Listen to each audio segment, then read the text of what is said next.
12월 첫째 주일날 옥토교회에 나오신 여러분 모두를 주님의 사랑으로 축복하고 사랑합니다. 아멘.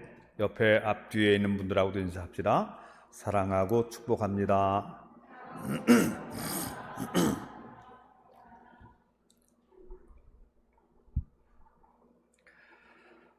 오늘은 창세기 37장 이하에 있는 그 요셉 이야기를 한번 다시 반추해 보도록 하십시다.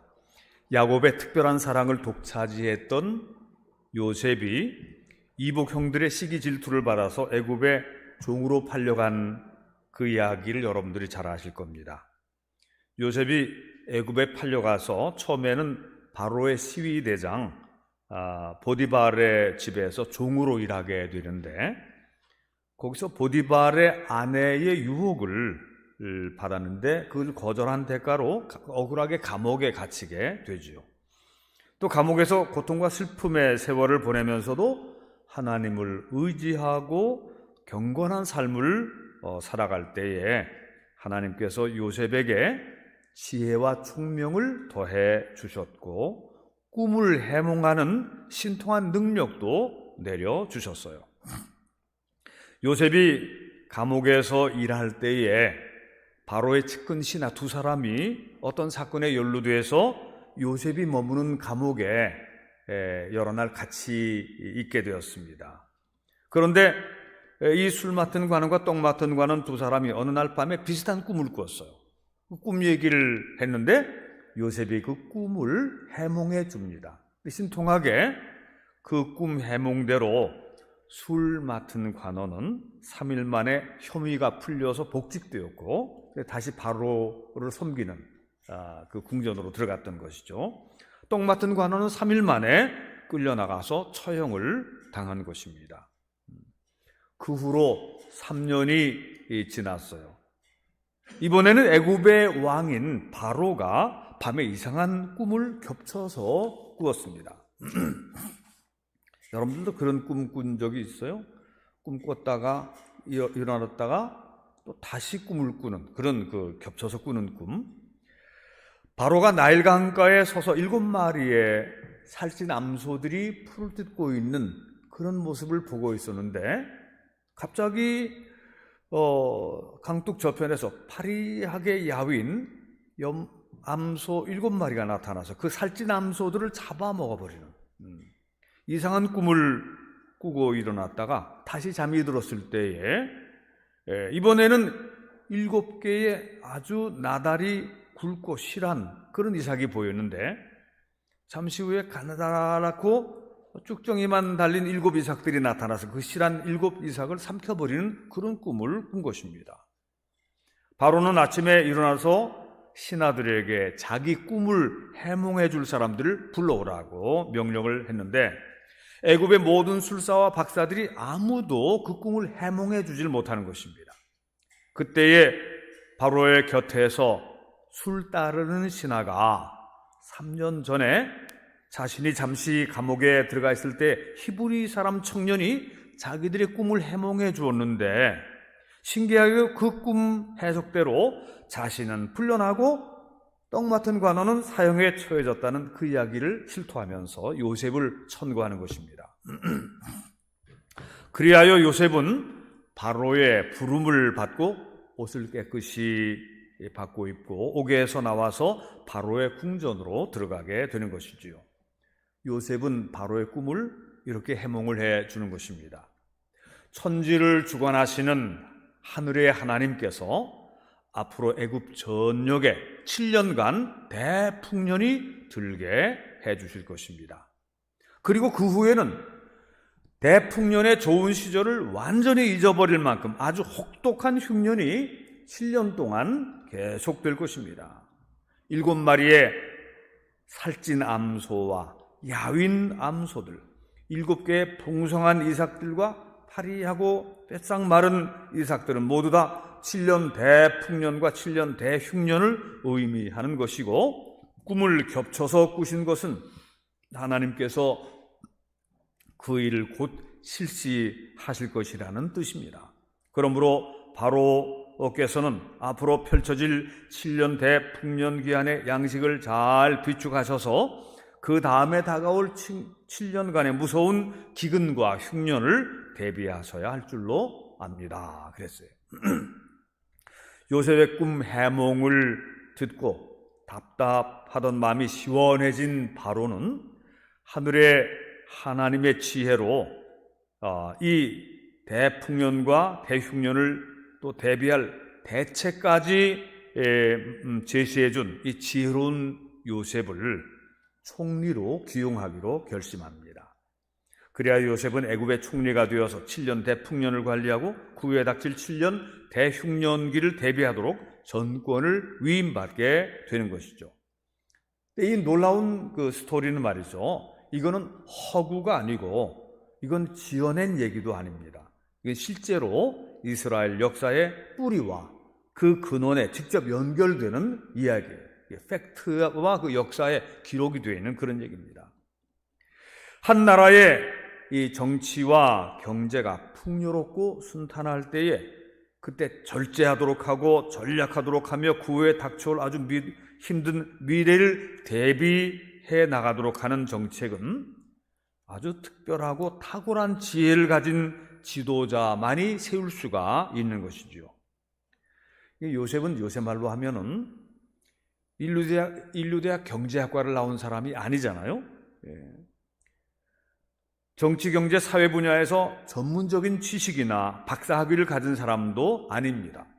오로지 가나안 땅의 야곱의 아들로서 소년 시절에 미래에 많은 사람들이 자기에게 절하는 꿈을 많이 꿈꾸는 소년이었을 뿐이죠. 그런데 형들의 시기를 받아서 애굽에 팔려와서 모진 고난을 당하고 있는 그런 젊은이일 뿐이죠. 그런데 하나님께서는 이 요셉의 기도와 인내, 성실과 경건한 삶을 보시고 그에게 놀라운 지혜와 명철을 부어주시며 아무도 풀지 못하는 꿈을 해몽하는 뛰어난 영적인 능력도 갖게 해주셨던 것입니다. 요셉은 바로의 꿈을 통해 보여주신 하나님의 세계 경영의 뜻을 금방 파악하고 바로에게 대안을 제시해 주죠. 7년 대풍년기에는 곳곳에 창고들을 많이 지어서 매년 풍성하게 수확되는 곡식의 5분의 1을 비축하도록 하십시오. 그것을 바로께서 직접 관리를 맡아서 하셔야 됩니다. 이렇게 넉넉히 비축함으로 풍년기의 백성들이 흥청망청 소비하고 허비하지 않도록 전략을 시켰던 것이죠. 또 그로 인해서 백성들이 풍요로움 중에 자고하거나 타락하지 않도록 또 도덕적으로 절제시킨 그런 부분도 있는 거예요.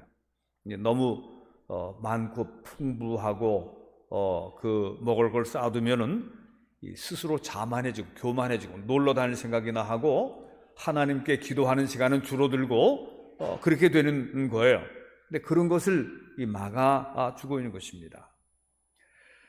이 7년 대풍년 기간에는 그동안 독신이었던 요셉이 결혼을 하게 되었어요.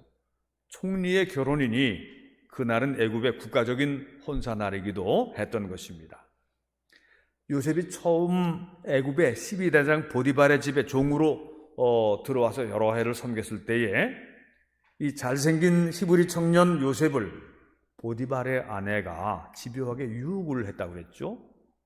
만일 그때의 청년 요셉이 성적인 유혹과 시험에 빠졌더라면 장래에 그에게 예비되어 있던 찬란한 미래는 없었을 것입니다.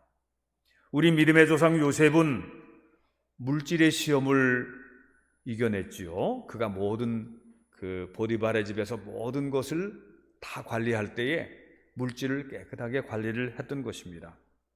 육체의 욕망의 유혹을 그것을 잘 이겨냈을 뿐만 아니라 자기를 종으로 팔아버린 형님들에 대한 미움과 보복의 감정도 그것도 잘 사귀었어요. 혼자 떨어진 고독과 절망감 속에서 죽고 싶은 다 포기하고 죽고 싶은, 자살하고 싶은 그런 시험까지도 다 이겨냈던 것입니다. 무엇으로? 믿음으로 이겨낸 거예요. 하나님께 기도함으로, 하나님의 위로하심으로 이겨낸 것입니다. 이렇게 어려운 유혹과 시험들을 잘 이겨낸 후에 요셉은 정말 좋은 날을 보게 되었어요. 어릴 적에 꾼 꿈이 드디어 현실로 이루어지게 된 것입니다. 많은 사람들이 우러러 보는 애굽의 총리가 되었어요. 그 당시 애굽은 세계 최고의 나라였던 것이죠. 그리고 거기서 이제 애굽의 최고 명문 가문의 규수와 결혼하게 되었어요. 요셉은 온 제사장 보디베라의 딸 아스낫을 아내로 맞이하게 되었던 것입니다. 총리로서 요셉의 이름은 사브낫 바네아라는 이름이 또 따로 주어졌어요. 자, 그 이외에도 7년 풍년 기한에 이 요셉에게 좋은 일들이 많이 일어났어요. 요셉이 전국을 순시할 때에 전국의 애굽의 사람들이 다 요셉을 우러러보고 절하고 융숭한 그런 대접을 받고 실세 총리의 역할을 감당하는 것이죠. 요셉이 아스낫과 결혼한 후에 첫째 아들을 낳았을 때 그 이름을 므낫세라고 했어요. 이 므낫세의 이름의 뜻이 뭘까요? 잊어버리다. 하나님께서 나의 지난 날의 고난을 잊어버리게 하셨다. 그래서 잊어버리다. 므낫세. 하나님께서 우리 인생의 지난 날의 고난을 다 잊어버리게 하시는 그런 은혜를 또 주시는 것입니다. 둘째 아들을 낳았을 때는 에브라임이라고 하셨다. 에브라임의 뜻은 번성하게 하시다. 하나님께서 나로 번성하게 하셨다. 하나님께서 나로 애굽에서 번성하게 하셨도다. 이 므낫세와 에브라임은 나중에 이스라엘 12지파의 이름이 되는 것입니다. 요셉이 자기 이름이 이제 빠지고 그 대신 두 아들들이 이름이 12지파로 이제 들어가게 되는 것이에요. 그러다가 이제 7년간의 대풍년 기간이 지나고 드디어 예언한 대로 흉년이 이제 계속 오게 되는 것입니다. 7년간의 흉년 시대가 도래하게 되는 것입니다. 언제 그렇게 풍요로웠던가 하는 생각이 들 정도로 흉년에 이 기근이 심하게 계속되자 양식이 모자라는 사람들이 요셉에게 양식을 꾸러오고 사러 오고 그렇게 하는 것입니다. 애굽의 백성들은 다른 곳보다 나았지만 그래도 7년 계속되니까 양식을 처음에는 돈으로 사다가 나중에는 자기들의 땅을 담보로 잡고서 바로에게 양식을 얻어가는, 그래서 고대 에집트가 왕정으로서 아주 튼튼한 국가가 되었다고 하는 그런 내용도 성경에 나오고 있어요. 그런데 애굽 주변의 다른 나라든 굶어 죽어가는 사람들이 즐비했단 말이죠. 야곱이 사는 가나안 땅에도 심한 기근이 닥쳐왔다 그랬습니다.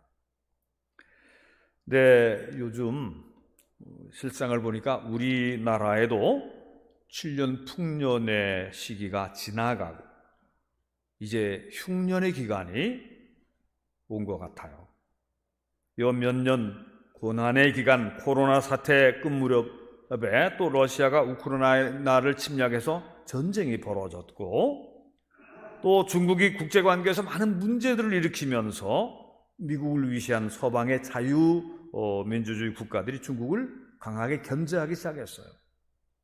미국이 자국의 인플레를 잡기 위해서 금리를 자꾸 올리기 시작하니까 그 여파가 국내로 미쳐서 감당하기 어려울 만큼 높은 고금리가 희비를 엇갈리게 하고 있어요.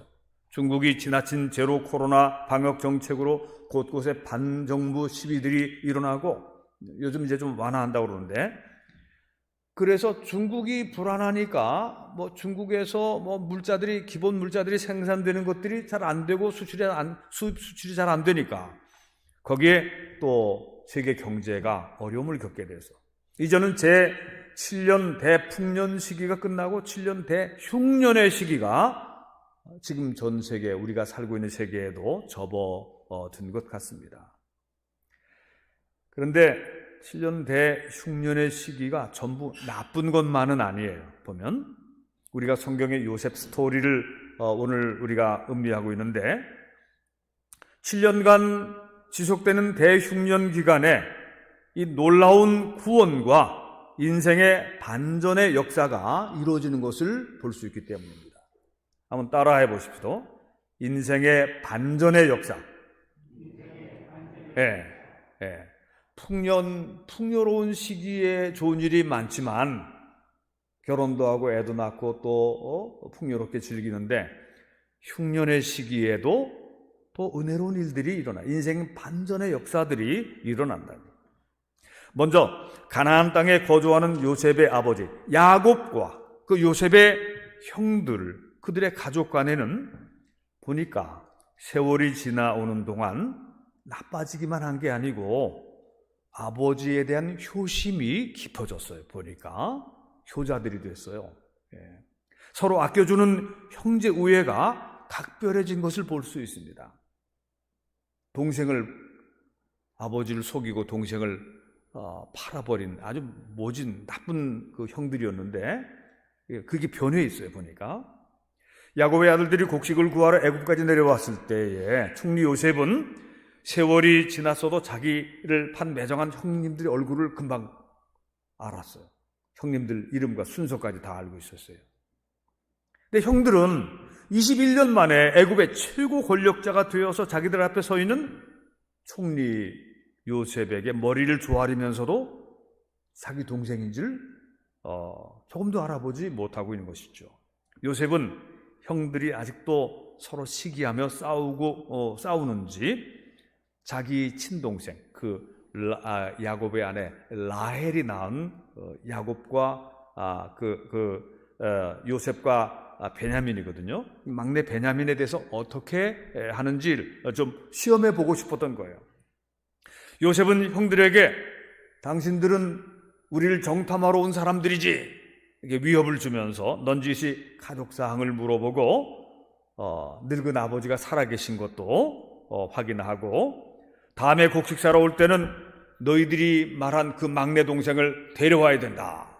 그리고서 둘째 형 시므온을 인질로 잡아놓고 돌려보내는 것입니다. 곡식은 곡식대로 다 팔았지만 사실은 돈을 그 자루 속에 다 돌려주고 근데 가나안 땅에 기근이 심해서 다시 양식이 떨어지니까 야곱이 예전에는 절대로 베냐민을 데리고 갈 수 없다. 너희가 전에는 내 사랑하는 요셉을 잃어버리고 돌아오더니 이제는 또 베냐민을 데리고 가려고 하느냐? 절대로 갈 수 없다. 우리가 굶어 죽는 한이 있더라도 그러다가 온 식구들이 다 진짜 굶어 죽게 되니까 야곱이 마음을 바꿉니다. 내가 아들을 잃으면 이리라. 베냐민을 데리고 가되 너희가 그 총리라고 하는 그분에게 드릴 좋은 선물도 가지고 가라. 총리한테 잘 보이고 그리고 곡식도 사고 베냐민과 또 인질로 잡혀있는 시므온도 다 데리고 오기를 바란다. 그렇게 기도하고 아들들을 이제 보내줬어요. 애굽에 도착한 그 요셉의 형들, 요셉 총리가 보니까 자기 친동생 베냐민도 왔거든요. 그래서 반가워서 당신들이 약속을 지켰으니까 내가 식사를 대접하마. 그리고서는 아주 좋은 식사를 대접하고 형들을 순서대로 다 앉히고 베냐민에게는 더 좋은 식사를 주고 형들은 이상하지만 하여튼 총리가 그렇게 환대해 주니까 즐겁게 먹고 그리고 이제 곡식을 다 받아가지고 돌아가는데 요셉이 베냐민의 곡식 자루 속에다가 요셉 총리가 아끼는 은잔을 그 안에다가 집어넣게 하는 거예요. 그리고 국경 수비대에게 검색을 해서 그 은잔이 나오는 사람은 도둑놈이니까 그를 잡아와라. 그래서 이 요셉의 형들이 즐거운 마음으로 총리가 우리를 아주 환대해줬다. 곡식도 많이 사가지고 그리고 인질로 잡히던 시므온도 데리고 베냐민도 데리고 다 돌아가다가 딱 국경 검문소에서 걸렸어요. 베냐민의 곡식 자료에서 총리가 아끼는 그 잔이 그 안에 들어있었던 거예요. 어떻게 이럴 수가 있나? 우리는 도둑질을 하는 사람들이 아닌데, 우리는 십계명을 지키는 사람들인데, 그런데 베냐민만 끌고 가려고 하니까 우리는 그럴 수 없습니다. 우리 막내 동생을 여기 남겨두고 우리가 가면 우리 늙으신 아버지가 슬픔에 겨워서 돌아가실 겁니다. 우리가 동생을 두고 갈 수는 없습니다. 그럼 울면서 도로 다 총리관저로 다시 돌아가는 것입니다. 다시 막 울면서 돌아오는 그 형들을 요셉이 보고 있어요. 그런데 그 형들 중에 넷째 형인 유다가 말합니다. 총리가 가.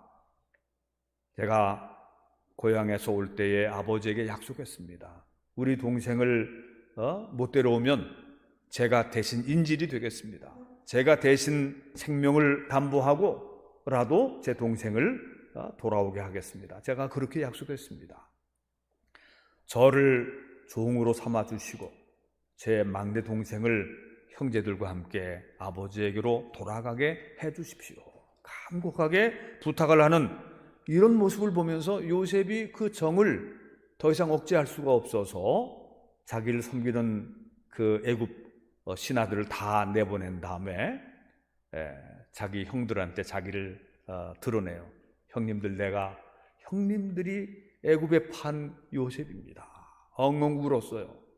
형님들이 나를 팔았지만 하나님께서 나를 이렇게 존귀하게 하셨습니다. 형님들 두려워하지 마시고 걱정하지 마십시오.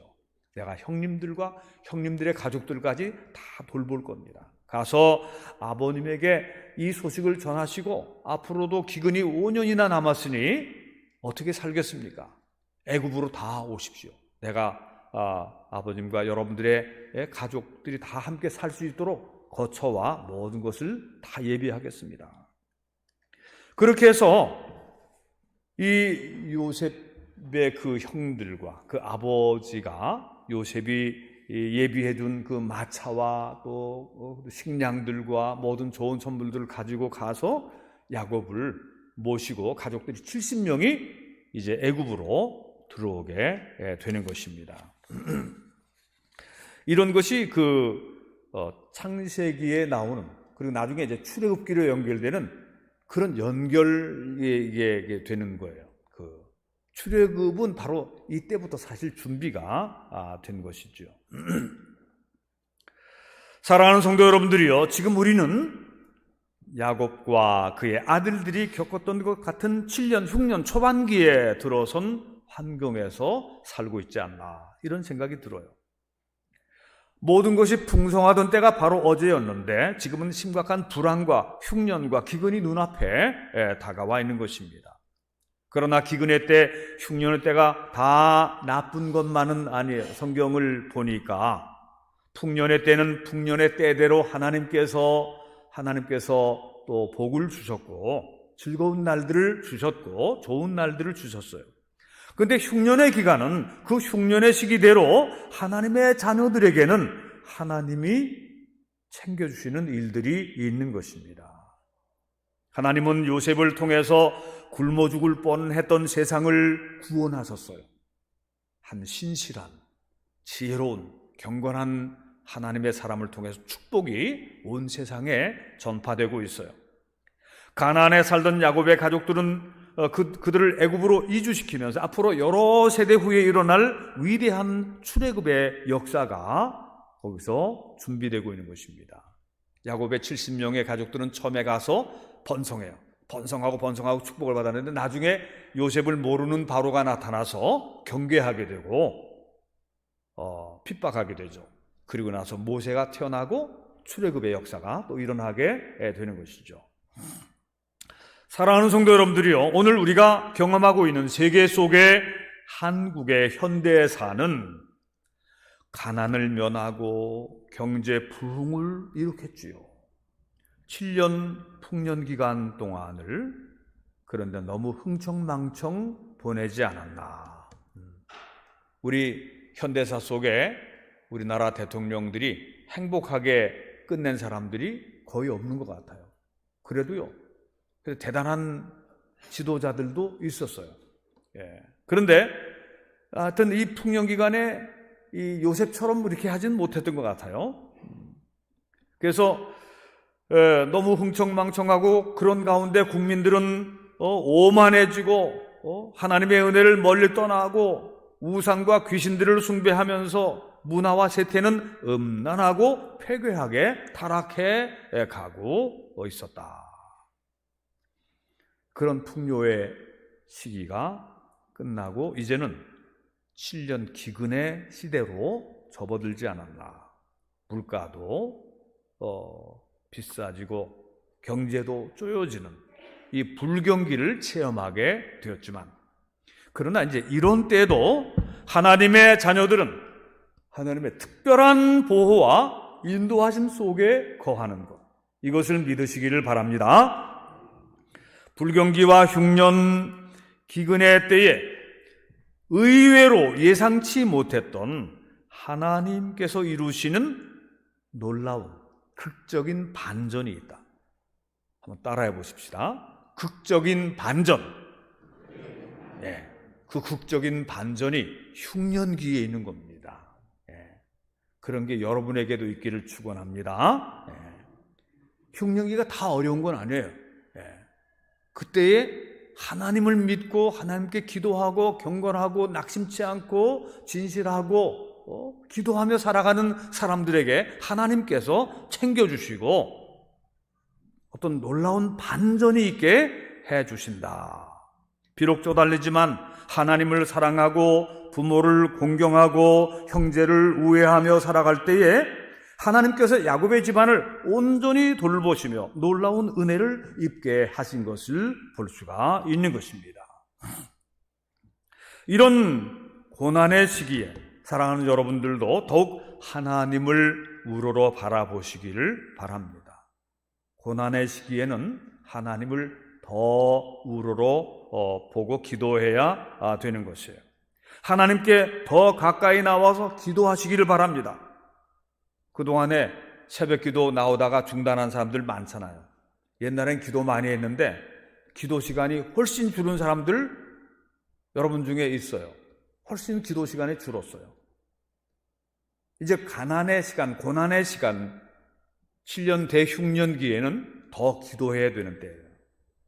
새벽에도 기도하고 밤에도 기도하고 평일에도 기도하고 하나님께 더 나와서 기도하고 매달려야 돼요. 그리고 이 고난의 시기에는 말이죠, 부모님을 더욱 챙겨드려야 돼요.